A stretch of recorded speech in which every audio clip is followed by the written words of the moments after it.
Yeah, it is an episode of the Windbags. RJ Clifford, Juan Soto. Let's have some fun today. No, I'm not sick. Just very hungover. Sorry for the voice. Sorry for the pipes. It was for a good reason. I wanted to hang out with two of my friends. That's my reason. That works. So, double birded the haters. We got a showdown. Old-fashioned rivalry. I would say, like, of all the Raiders rivals, the Steelers are probably like the most traditional. It's kind of like tapered off because we're not in the AFC Championship every single year like we were in the 70s and 80s. But it's still kind of special, and I think that's why the NFL, in their ultimate wisdom, chose to make this a primetime game. Sunday night. Yeah, Raiders, it wasn't because of the offenses, for sure. Right? Yeah, if you have any type of weight, any type of years under your belt, you know what this rivalry means.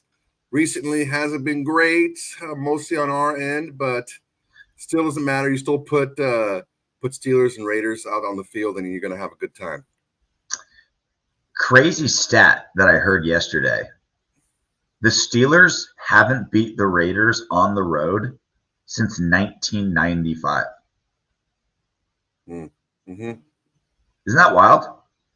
I was 12. Well, one of the things that I looked at that stat, and I'm thinking to myself, well, I don't know that I've seen a lot of blowouts between the Raiders and Steelers, no matter how good or bad these teams have been.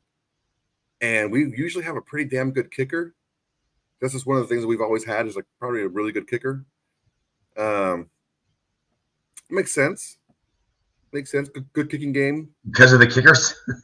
Well, good kicking game, and I remember I was at this fine establishment. I think you know about it. It's called Panama Joe's. Oh yes, very highbrow. Yes, it was high end dining experience. Gentlemen are smoking pipes, sitting in their smoking jackets, in leather-bound chairs. I don't know. Yeah, but it was Steelers Raiders, and these freaking Steelers fans were just being obnoxious and just running around and like all this stuff, whatever. And Janikowski kicks like a 60-yard field goal to win it. Yeah, and the place was empty. Like, all the Steelers fans left, and it was like me and like four other Raider fans were just like, "You want to just hang out, or what's up?" So we're gonna party or what? So what's up, prime time, home opener. What do you think the mix is of Steelers to Raider fans at Allegiant Stadium tomorrow? Because it's the home opener, so like optimism's at an all-time high, 1-1, first in the AFC West. But I'm in Vegas right now. Saw a lot of Steeler jerseys walking around the city last night. Yeah, I mean the Steelers travel well anyway. This is why it's a tough pick, because yes, it's the home opener, but we have a large chunk of our fan base who just wants to shit on the team. They just are looking for reasons to be negative about it, and they don't have perspective. It's like, okay, yeah, we had a bad game. That was one bad game. You know, things can change. It's a home opener. You know, things can turn around. But again, the Steelers, they travel really well. Destination city. I think it's going to be pretty damn close to 50-50. Damn, really? Yeah. Home opener? Dude, home opener. I understand week 17 when we're out of the playoffs. And it's like 80% doesn't away. matter when half of your fan base is just looking to crap on their own team. They're just waiting for a reason to crap on them.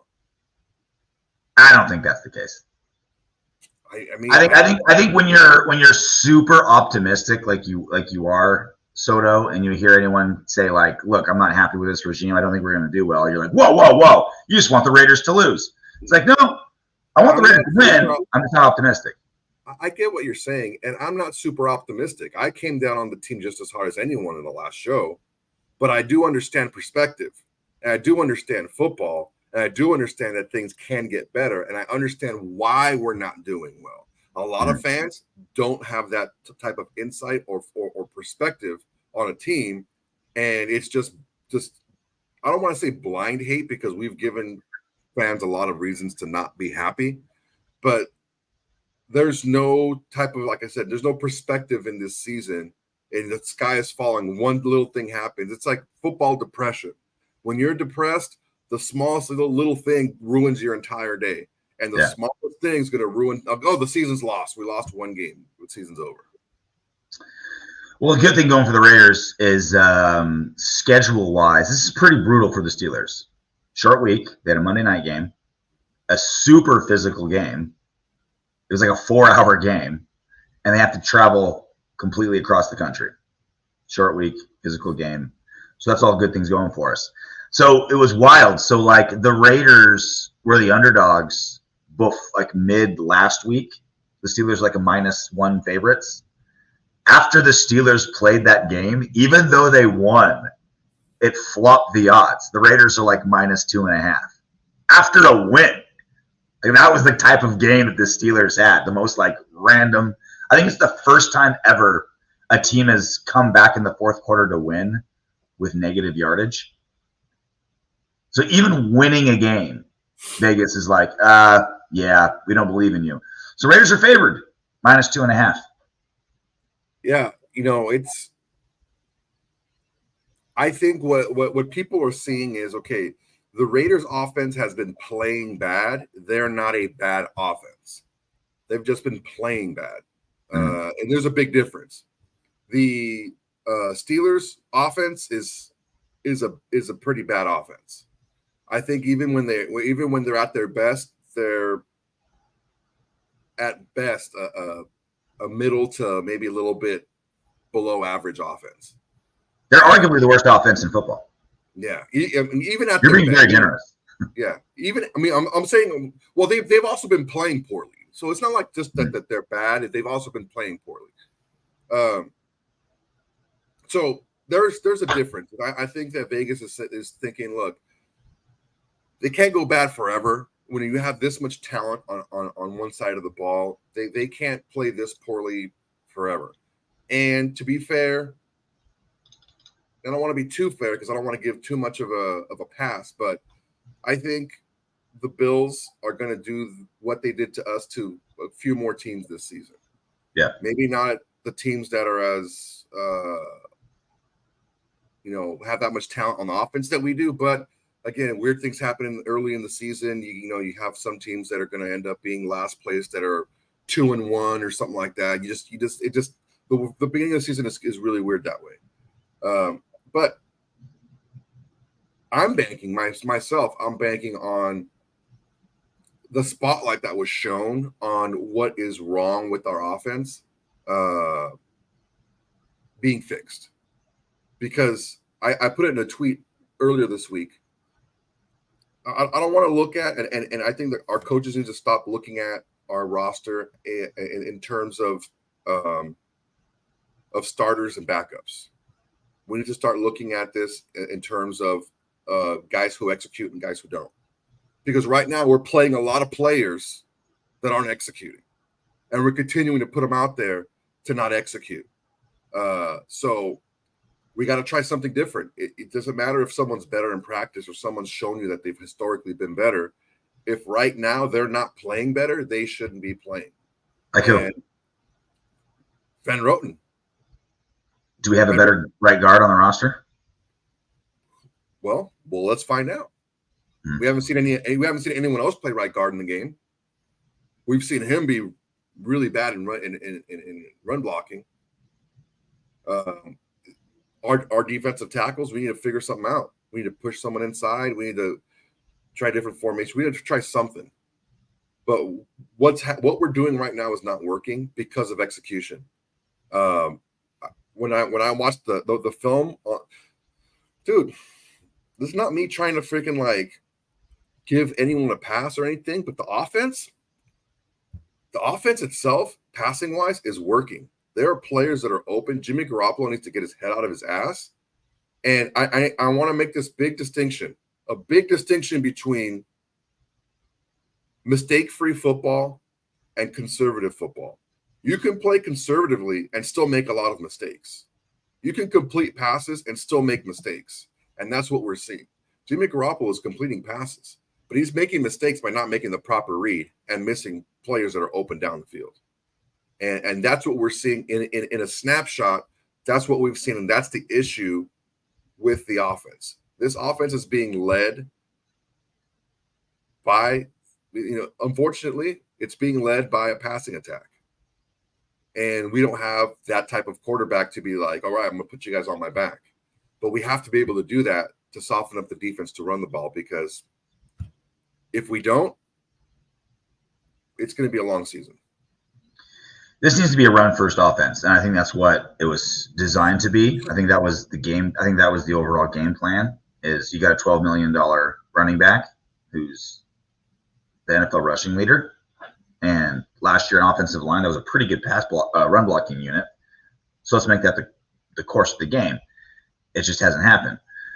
This should be a Josh Jacobs bounce back game. He had negative yardage last week. That's never happened where the NFL rushing leader had a negative yardage game the next season. Literally never happened in the history of the NFL. This needs to be a bounce back game, and it should be a bounce back game. Last week, the Browns, and they gave up rushing to the Steelers gave up to the Browns last week, and on 35 attempts, 198 yards. That's 5.7 yards per carry. If Josh Jacobs can't get going this week, then it's smashing the panic button. Like the Bills' run defense wasn't even good last week. Like that wasn't a good run blocking or run stopping unit. The Steelers one also is, and their strength is their pass defense, right? Like their TJ Watt off the edge, their pass rush is insane. We'll get to that in a second. But this is Josh Jacobs, and this run blocking unit needs to get going this week. And I agree, he has to. He has to be able to. We have to be able to make plays in the running game.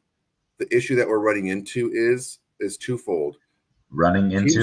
Teams are just loading up the box against us, and we're not executing run blocking very well. Mm-hmm. That's a big problem with the running game. The only way we can fix that is we have to be able to loosen up that defense with our passing game. We have to be able to do that. We have to be able to take advantage of the opportunities when they're presented to us. And I don't know. I mean, look, if I'm Josh McDaniels, I'm telling Jimmy Garoppolo, look, man, I understand that you don't want to make mistakes and this and that, but you still have 3 freaking interceptions this year in 2 games, and you're trying to be conservative. Just let it go. Read the defense. Work the offense the way it's supposed to work. Don't try to do anything different than what the offense gives you. And to his credit, to Josh McDaniels' credit, like there's a lot of players that are open. It's just Jimmy G is not finding them. And I don't know. We had a similar issue last year with our quarterback, and it just seems like it's 2 quarterbacks in a row now. Like, is this just not being taught properly? Are the reads a little bit inconsistent in how they flow? I don't know what the problem is, but the solution is look deep in. Don't stare down the receiver, and it needs to change right away, because I don't see miraculously our offensive line just becoming this, tidal wave of blocking and being able to push everyone out of the way when they've got so thoroughly beat up the first 2 games. We need to face lighter boxes. Yeah, the run blocking has been trash. The pass blocking has been shockingly, insanely good. We haven't given up a sack. Yeah, got to take advantage of it, though, man. We haven't been able to take advantage. This is the time to see if the O-line is for real or if it was just a 2-game anomaly, because you've got, led by TJ Watt, one of the best pass rushing defenses in all of football. Dude, TJ Watt's got 4 sacks already in 2 games. Ridiculous. Dude, 4 sacks in 2 games. Last week, the Steelers defense had 4 takeaways, 2 touchdowns. Dude, they've forced 7 fumbles already in 2 games. Obviously, the key is protecting the football, because the Steelers. We'll get to the Steelers offense next, but the Steelers offense is so bad that if they're playing on a full field, we're fine, right? It's turnovers in the red zone or turnovers in our own territory. That's going to kill us. But this is the chance to see if the O-line is for real, because they've played fantastic pass blocking so far. Like Jermaine Illuminor, he's given up 0 pressures this year. He's playing outstanding as a pass blocker, but he's going against TJ Watt. So this is final. Like, this is the real test if this O-line's pass blocking is for real or not. We're gonna find out, man. And if the pass blocking holds up, I don't know. Let me ask you this question: How much longer do you go? How much longer do you go without making a change anywhere? If we're still missing assignments, we're still. I mean, when is your demarcation point for change? I mean, after the first snap of the first game, I'm just not. So, like, right guard, for instance, right? Ben Rotten. Let's just use that as an example. Who do we have on the roster that's better? Like, who have they played though? Huh? Who have they played other than him? That's my question. It's like, who have we seen in the preseason? Who have we heard about in training camp? Who can replace him that we think is better? I understand the change for the sake of change to shake things up because this isn't working. I do understand that theory. Like, it is a thing, but is that what we're asking? Because, like, I'm hearing like complaints. I'm not hearing solutions. It's like, well, just shake things up is a strategy, and it could work. But I'm not hearing like, oh, so and so is just sitting on the bench ready to go. Well, I mean, it's not like we don't have any backup guards, on the roster. Like, what if Van Roten got hurt? Who would they put in? That guy. Let's see if he plays better. He may not be the eyeball test when in practice or anything better, quote unquote, better than Van Roten. But Jordan Meredith would probably be the backup if Greg gets hurt. It's probably Jordan Meredith. Fuck it. That's kind of where we're at, right? We're not at the put this guy in, he's earned it. It's at the fuck it point. He's been that bad run blocking. He's been that bad where it's like, dude, how much worse can it get? Anytime you watch like SportsCenter, any sports show, and they're talking about Josh Jacobs like rushing problems, every single highlight is Van Roten getting just blasted back into like 5 yards into the backfield, and Jacobs like running into his ass. Go back. Like when you watch like highlight, they're like, oh, Josh Jacobs, he's struggling this year. What's the problem? Every B-roll and highlight is him running into Van Roten. He's been playing so bad. I think Mark Sanchez is waiting for him to butt fumble. Come on, man. Yeah. Butt fumble. Run to that offensive lineman, butt fumble that ball. Lucky Josh doesn't cough up the ball. Ed Oliver is a quality player.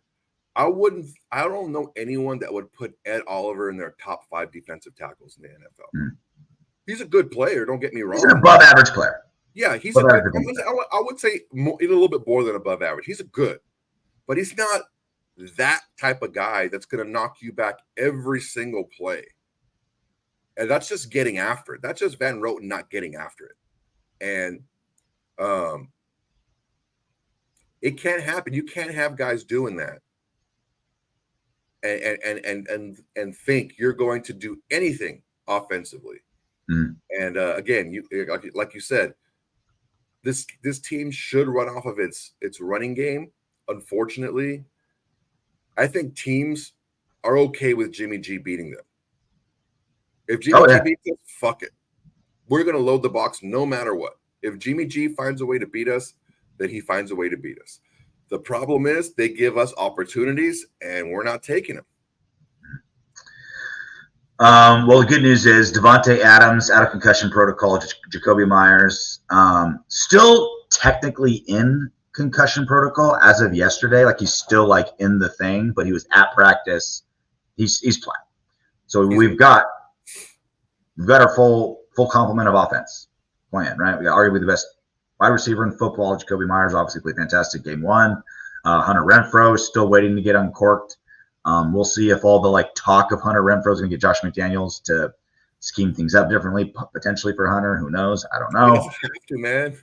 I keep telling him he doesn't have to. He's open. They're just not giving him the ball. But we got guys. the complement of guys are there. The pass blocking's there. The over like all these like Pro Bowl wide receivers are available. If this is just simply because I think we gave Jimmy G coming back to Josh McDaniel's system too much credit. He's been gone for half a decade. Like I'm sure it's still, similar in a lot of ways, still fundamentally the same. Like the terminology is probably still the same, but you've got completely different receivers. You're a completely different team, completely different O-line. It's been half a decade. I'm hoping, because Jimmy G hasn't played this bad before. I'm hoping that that's just the issue. Like he came in hurt, kind of like a step behind in training camp, right? Still had to kind of get healthy. He was in the building, but not fully playing, not practicing fully. I'm hoping that it's simply Jimmy G String playing catch up and not just he's just this bad now. I mean, it's really possible that that's the case, and more than likely probable that that's the case. For him to be making the same mistake over and over again, it's probable that that's what's happening, because he's missing, over the middle, he's missing those throws consistently. So, I mean, I understand being patient, I understand all that stuff, but you can't be patient for too long. Next thing you know, you look up and there's 4 or 5 games gone in the season. You're like, oh boy, yeah, we got to play catch up. So on to the Steelers offense, which has been like the talk of the town as like a joke. It's been like the joke of the NFL, the Steelers offense, mostly because their prime time game, they looked absolutely atrocious. In fairness to the Steelers offense, they've played 2 great defenses, the 49ers and the Browns. At the end of the season, there's a good chance those are 2 top 5 defenses. So there is that to start with. But this should be fine. I remember last week against the Bills, we were like, all right, this defense who still hasn't had a turnover. Like this is the Raiders and the Browns are the only 2 defenses that haven't forced a fumble, recovered a fumble, or got an interception, right? So it's like we were like, all right, the Bills. Josh Allen had 4 turnovers in week 1. This is our chance to get a takeaway. Didn't get one. That needs to be fixed. We need to get that. We need to start grabbing the ball every now and then. Offensively with the Steelers, the one concern I have, not the one concern, but I would say like the thing that sticks out the most is George Pickens, because all our DBs are puny. That's just kind of been like Josh McDaniels and Patrick Graham and Dave Ziegler's kind of like, all right, we want small, fast, nimble, flexible guys, right? It's like, okay, I understand. But when you got a 6'3" Pickens against a 5'10" cornerback room, that's an issue. So that's kind of the one thing, like the big playability for Pickens is what kind of scares me offensively. Yeah, you don't have to throw a perfect ball at Pickens for him to make a play. Yeah. He's a stud. He's a certified stud. He's probably the only stud they have on offense, and they feed him. He's their Devontae Adams. And if Devontae Adams didn't have anyone else on the team, that's what it would be like. And they're going to feed him the ball, and they're going to give him the ball. They're going to find ways to give him the ball a lot. Pickett is not great, the quarterback. He's been inconsistent. He's been inaccurate. He's been late a lot too. I just don't think I don't want to say that they're a bad offense, like you said. They just haven't been playing well. They haven't been maximizing their talent on their team.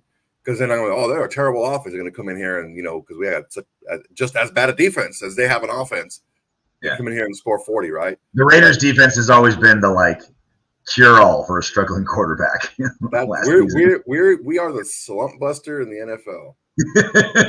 We're that chick at the end of the bar when you've been like 8 months without getting laid. You're like, yeah, whatever. I'm going in. Yeah, man. We are the lonely the lonely girl at the end of the bar. I wouldn't say the fat girl, but that's a misnomer because we're the single girl on Valentine's Day. The fat girl is normally guarding the hot girl. Remember that. We travel in packs. We're the single lonely girl at the bar. That's what we are. Talking about how Colton much she Miller hates her for the dad. hot chicks. That's the fat girl protecting the blind side. Oh yeah. Another part about the Steelers offense that confuses me is like Najee Harris is obviously like the star, like the high draft pick, like the guy. But Jalen Warren has been playing so much better. The guy that Yeah, running he's a better behind him. back. He's got more pop. He's got more juice.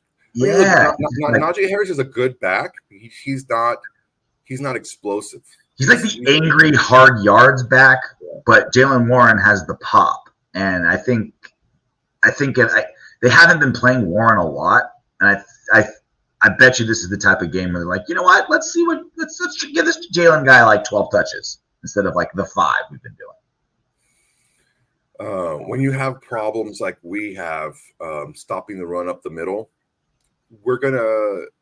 there's a potential to make their running back room look really good. Yeah. So we got to figure that out, man. We can't just sit back in a shell defense anymore. We can't do that. We have to take some chances, and if we give up big plays, then that's what happens.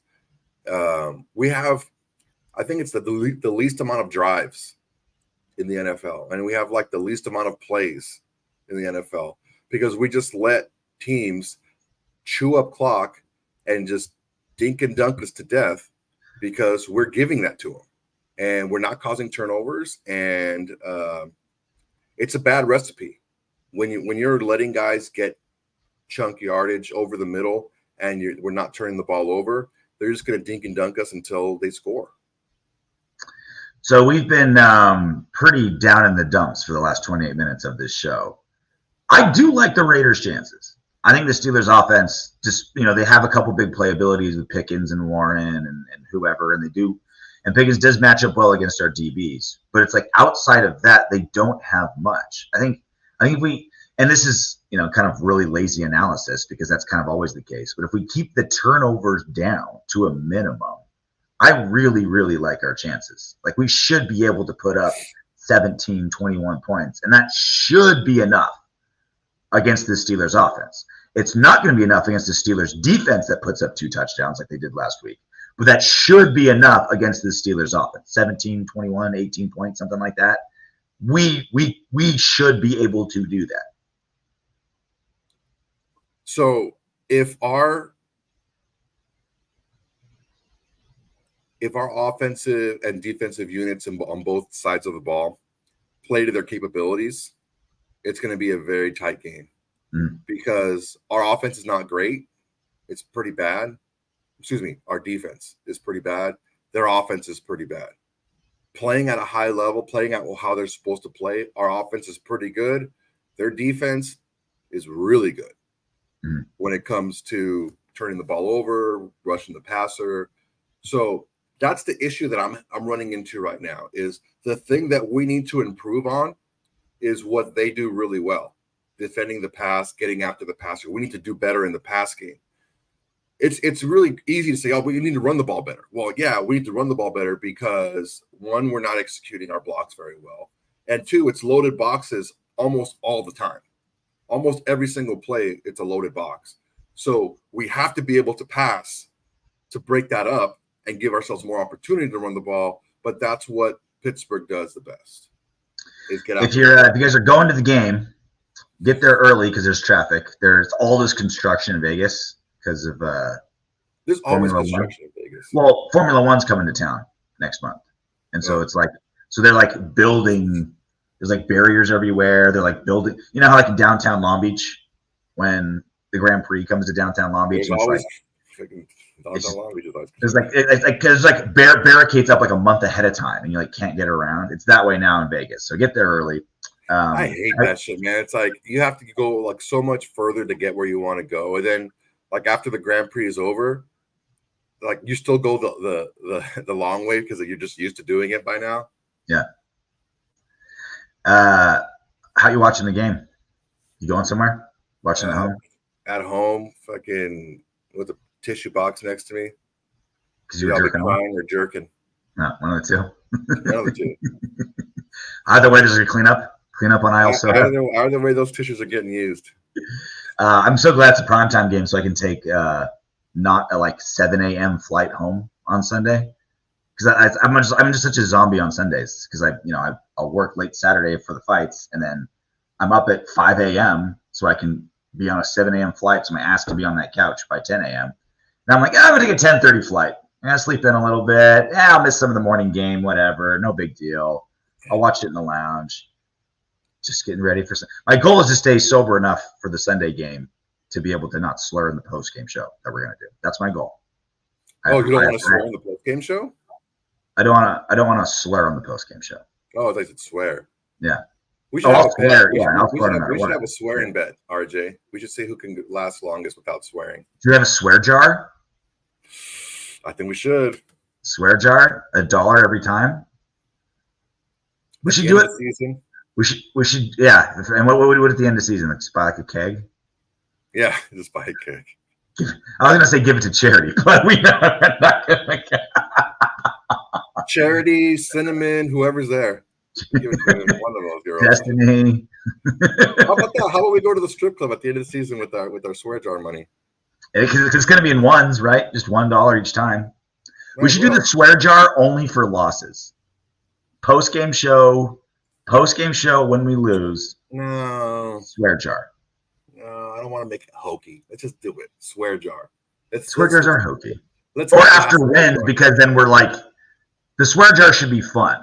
So it's like, if we win, we're like, fuck yeah, like whatever, fuck you. I'll give you another $1. We just beat the Chargers or whatever. Like, that's $2, RJ. We haven't. It's not a post game show where we won, Soto. No, you're changing the rules. I am bringing up the rules. I already said it. Swear jar. You swear, you pay. Every single show from now on. Every single show. Okay. From now to the end of the season. We need a swear jar tracker. Okay, done deal. It's a rule. $1 for every curse word. And so what are the curse words? What is it, the big five? Shit, ass. Damn? Is damn bad enough? No, damn is good. Body parts, you can't say like pussy and dick. You can't say that. No. Damn. Can't say pussy or dick? Or asshole. You can say butt, but not asshole. You can say butthole, but not asshole. Can you say cornhole? Sure. Can you say brown hole?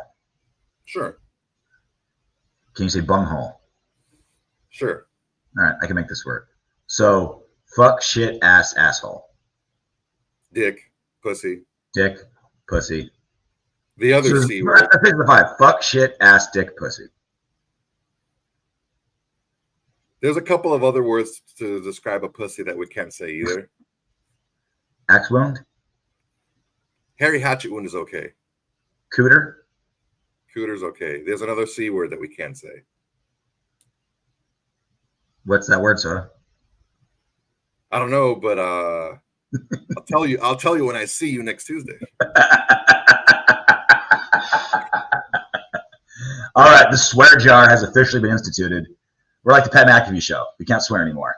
Not because we went to ESPN, but because we're giving ourselves. We're going to get picked up by somebody soon. Yeah. It's only a matter of time. Might as well start cleaning it up. All right. Well, that's it for us. Enjoy the game.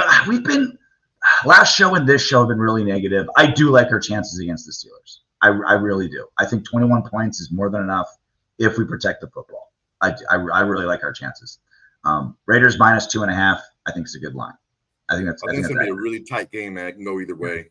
It's going to be really tight. Tight like an asshole. $1. That's the first one. $1. There you go, stripper. Until then, knock on wood if you're with me.